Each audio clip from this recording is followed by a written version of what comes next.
X sosial şəbəkəsinin Türkiyə segmentində yayılan səs yazısı ölkə gündəmində ciddi müzakirələrə səbəb olub. Kürdlərdən ibarət qrupda Kürd istifadəçi adı ilə qoşulan Erhan adlı şəxs Qars vilayətinin Diqar adlı bölgəsində azərbaycanlıların yaşadığı kənddən onları çıxarmaq üçün bəzi yollara əl atdıqlarını söyləyiblər.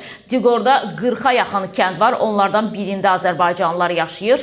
Biz də dedik ki, bunların arasında azərbaycanlıların kəndi olmamalıdır. Onların su mənbəyinə təzək tökdük. Çıxıb getdilər, onları sürgün etdik, ərazilərini ödənişsiz şəkildə aldıq deyə həmin şəxs qrupdakı səsli mesajında qeyd edir. Onun sözlərinə görə kənd tam Ermənistanla sərhəddə yerləşir. Bu vəziyyətin 30 ildən çox davam etdiyi bildirilib. Bəziləri Türkiyənin şərq bölgəsindəki türk kəndlərində vəziyyətin uzun illərdir gərgin olduğu, azərbaycanlılar da daxil bir çox türklərin kürdlər tərəfindən təhdid edildiyini, bir sıra xoşagəlməz addımlarla üzləşdiklərini bildiriblər.